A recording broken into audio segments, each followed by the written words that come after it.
ಸುವರ್ಣ ನ್ಯೂಸ್ಗೆ ಮತ್ತೆ ಸ್ವಾಗತ. ಇತರೆ ಸುದ್ದಿಗಳತ್ತ ಗಮನ ಹರಿಸೋದಕ್ಕೂ ಮೊದಲು ಈಗ ಮತ್ತೊಮ್ಮೆ ಹೆಡ್ಲೈನ್ಸ್. ಕೇಂದ್ರ ಬಜೆಟ್ ಮಂಡನೆಗೆ ಕ್ಷಣಗಣನೆ, ಆಯವ್ಯಯದ ಮೇಲೆ ಪರಿಣಾಮ ಬೀರುತ್ತಾ ಚುನಾವಣೆ, ಆಗಲೇ ಶುರುವಾಗಿದೆ ನಾನಾ ಚಿಂತನೆ. ಕಾವೇರಿ ನಿರ್ವಹಣಾ ಮಂಡಳಿಯಿಂದ ಡೇಂಜರ್, ದೆಹಲಿಯಲ್ಲಿ ಸಂಸದರ ಸಭೆ ನಡೆಸಿದ ಶೆಟ್ಟರ್. ಕಾವೇರಿ ಭಾಗದ ಸಂಸದರೇ ಸಭೆಗೆ ಚಕ್ಕರ್. ಸೋಮವಾರಪೇಟೆ ಬಸ್ನಲ್ಲಿ ಬಾಂಬ್ ಪತ್ತೆ, ಬಾಟಲ್ನಲ್ಲೇ ಪೆಟ್ರೋಲ್ ತುಂಬಿ ಸ್ಫೋಟಕ್ಕೆ ಸ್ಕೆಚ್. ನಿರ್ವಾಹಕನ ಮುನ್ನೆಚ್ಚರಿಕೆಯಿಂದ ಪ್ರಯಾಣಿಕರು ಬಚಾವ್. ಈ ಬಾರಿ ಮಳೆ ಬೆಳೆ ಚೆನ್ನಾಗಾಗುತ್ತಂತೆ, ಬರವಂತೂ ಬರೋದೇ ಇಲ್ವಂತೆ. ಇದು ಮೈಲಾರಲಿಂಗನ ಭವಿಷ್ಯ. ಉಡುಪಿ ಕ್ಷೇತ್ರಕ್ಕೆ ಕಾದಿದೆಯಾ ಅಪಾಯ? ಅಷ್ಟಮಂಗಲ ಪ್ರಶ್ನೆ ನಂತರ ಹರಡಿದೆ ಭಯ. ತೊಂದರೆ ಇಲ್ಲವೆಂದು ಆಡಳಿತ ಮಂಡಳಿ ಕೊಟ್ಟಿದೆ ಅಭಯ.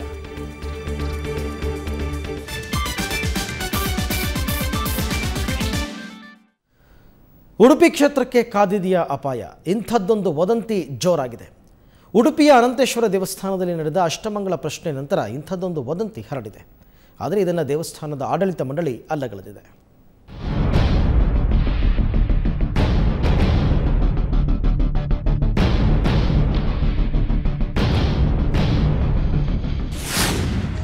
ಉಡುಪಿ ಶ್ರೀ ಕೃಷ್ಣ ಮಠದ ಆವರಣದಲ್ಲಿರುವ ಮುಜರಾಯಿ ಇಲಾಖೆಗೆ ಒಳಪಟ್ಟ ಅನಂತೇಶ್ವರ ದೇವಸ್ಥಾನದಲ್ಲಿ ನಡೆದಿರುವ ಅಷ್ಟಮಂಗಲ ಪ್ರಶ್ನೆ ಹಲವು ಕುತೂಹಲಗಳನ್ನು ಹುಟ್ಟುಹಾಕಿದೆ. ದೇವಸ್ಥಾನದ ಆಚರಣೆಯಲ್ಲಿರುವ ಧಾರ್ಮಿಕ ವಿಧಿವಿಧಾನಗಳಲ್ಲಿ ಆಗಿರೋ ಲೋಪದೋಷಗಳು ಈ ಸಂದರ್ಭದಲ್ಲಿ ಬೆಳಕಿಗೆ ಬಂದಿವೆ. ದೇವಸ್ಥಾನದ ಪೂಜಾ ಪದ್ಧತಿಯಲ್ಲಿ ಸುಧಾರಣೆಗಳಾಗಬೇಕು ಅನ್ನೋದು ಈ ಅಷ್ಟಮಂಗಲ ಪ್ರಶ್ನೆಯ ಮೂಲ ಆಶಯವಾಗಿತ್ತು. ಜೊತೆಗೆ ಕೆಲವೊಂದು ವದಂತಿಗಳು ಹಬ್ಬಿರೋದ್ರಿಂದ ಈ ಅಷ್ಟಮಂಗಲ ಸಾರ್ವಜನಿಕರ ಕುತೂಹಲ ಕೆರಳಿಸಿದೆ. ಉಡುಪಿ ಕ್ಷೇತ್ರಕ್ಕೆ ಕಾದಿದೆಯಾ ಅಪಾಯ?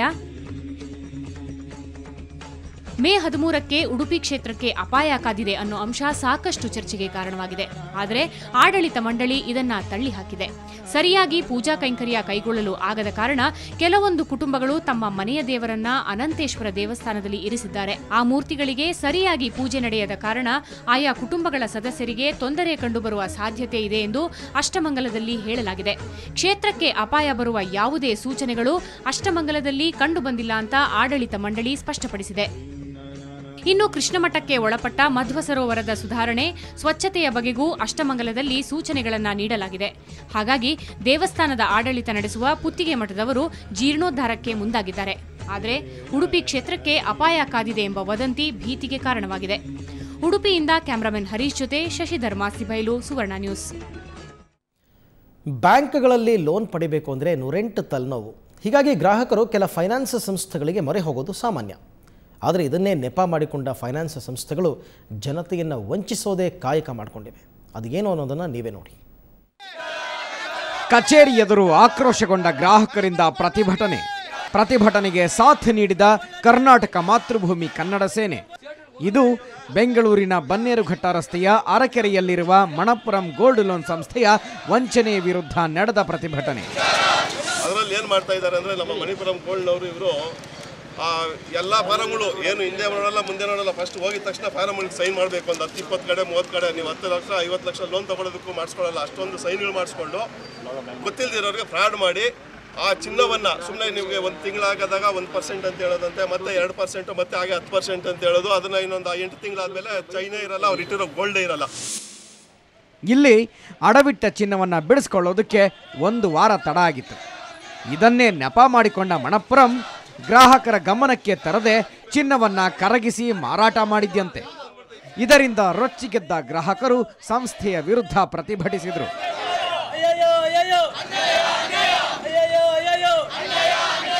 ನಮ್ಗೆ 20 ಗ್ರಾಮ್ ಚಿನ್ನಕ್ಕೆ ಒಂದು 10,000 ಕೊಟ್ಟಿದ್ರು, 12,000 ರೂಪಾಯಿನ ಕೊಟ್ಟಿದ್ರು. ಅಸಲು ಅವರು ತೊಗೊಳ್ತಾ ಇದ್ರು ಅವಾಗ. ಬಟ್ ಅವೆಲ್ಲ ಕ್ಯಾಲ್ಕುಲೇಷನ್ ಮಾಡಿ ನಾವು ಹೋಗಿ ಕೇಳಿದ್ದಕ್ಕೆ ಅದು ಕರ್ಬೋಗ್ಬಿಟ್ಟಿದೆ, ಹರಾಜ್ಗೋಗ್ಬಿಟ್ಟಿದೆ, ಈ ಚಿನ್ನ ಒಡವೆ ಇಲ್ಲ ಅಂತ ವಾಪಸ್ ಕೊಡ್ತೀವಿ. ಅವ್ರು ಚಿನ್ನ ಕೊಡ್ತಾಯಿದ್ರು, ಅಸಲು ಬಡ್ಡಿ ಸಮೇತ ನಾವು ಕೊಡ್ತೀವಿ ಅಂತ ಹೇಳಿದ್ರೆ ಅವರು ನಮಗೆ ವಾಪಸ್ ಕೊಡ್ತಾರೆ. ಚಿನ್ನ ನಿಮ್ಗೆ ಕರ್ವಾಗಿದೆ, ನಿಮ್ಮದು ಹರಾಜಾಗಿಬಿಟ್ಟಿದೆ ಅಂತ ಹೇಳ್ತೀವಿ. ಚಿನ್ನದ ಮೇಲೆ ಸಾಲ ಕೊಡ್ತೀವಿ ಅಂತ ಹೇಳೋ ಸಂಸ್ಥೆಗಳ ಬಗ್ಗೆ ಎಚ್ಚರಿಕೆ ವಹಿಸಿ, ಮೋಸ ಹೋಗೋದನ್ನ ತಪ್ಪಿಸಿಕೊಳ್ಳಿ ಅನ್ನೋದು ಈ ಜನರ ಸಲಹೆ. ಆನೇಕಲ್ನಿಂದ ಮಂಜುನಾಥ್, ಸುವರ್ಣ ನ್ಯೂಸ್. ಆಸ್ತಿ ತೆರಿಗೆ ಘೋಷಣೆಯಲ್ಲಿ ನೀವೇನಾದರೂ ಸುಳ್ಳು ಮಾಹಿತಿ ನೀಡಿದ್ದೀರಾ? ಹಾಗಾದರೆ ಕಿವಿಗೊಟ್ಟು ಕೇಳಿ. ಬಿಬಿಎಂಪಿ ಅಧಿಕಾರಿಗಳು ನಿಮ್ಮ ಕಟ್ಟಡವನ್ನು ಅಳೆದು ತೆರಿಗೆ ಫಿಕ್ಸ್ ಮಾಡ್ತಾರೆ. ಪಾಲಿಕೆಗೆ ಸಾವಿರಾರು ಕೋಟಿ ರೂಪಾಯಿ ತೆರಿಗೆ ವಂಚನೆಯಾಗ್ತಿರುವ ಹಿನ್ನೆಲೆಯಲ್ಲಿ ಬಿಬಿಎಂಪಿ ಈ ನಿರ್ಧಾರಕ್ಕೆ ಬಂದಿದೆ.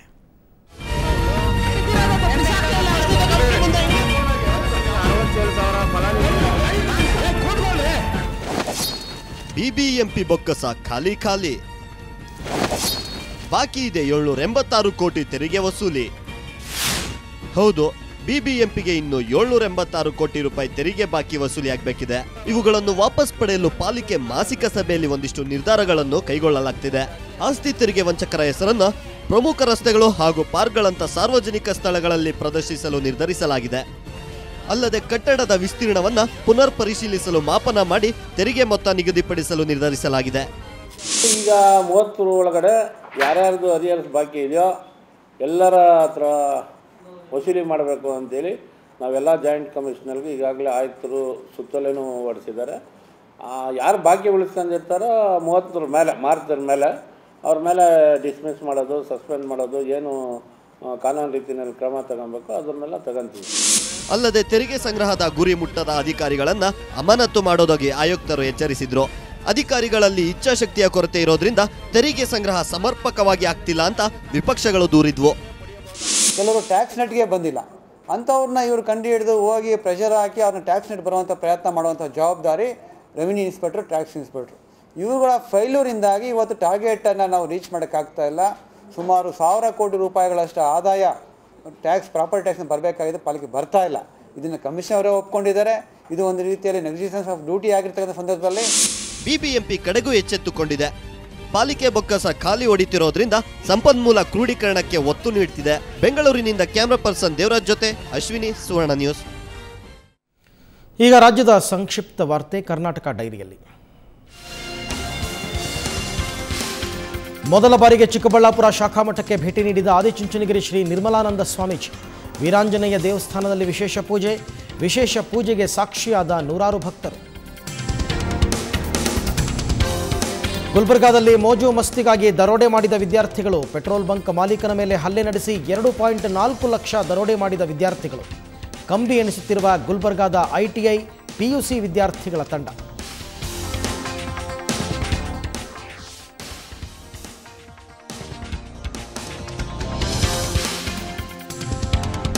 ಗುಲ್ಬರ್ಗಾದಲ್ಲಿ 3ನೇ ದಿನವೂ ಮುಂದುವರೆದ ಆಟೋ ಚಾಲಕರ ಪ್ರತಿಭಟನೆ. ಬಂಧಿತ ಆಟೋ ಚಾಲಕರನ್ನ ಕೂಡಲೇ ಬಿಡುಗಡೆ ಮಾಡುವಂತೆ ಆಗ್ರಹಿಸಿ ಆಟೋ ಚಾಲಕರ ಪ್ರತಿಭಟನೆ. ಆಟೋ ಮುಷ್ಕರದಿಂದ ಪರದಾಡಿದ ಆಟೋ ಪ್ರಯಾಣಿಕರು.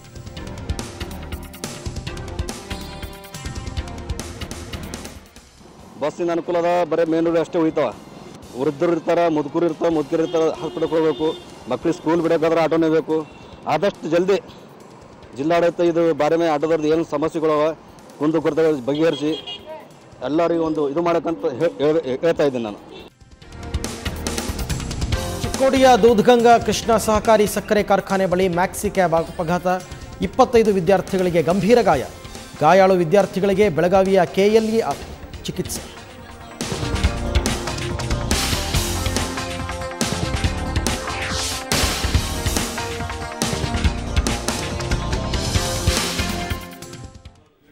ಒಂದು ಬ್ರೇಕ್ ನಂತರ ಸುವರ್ಣ ನ್ಯೂಸ್ ಮತ್ತೆ ಮುಂದುವರಿಯುತ್ತೆ.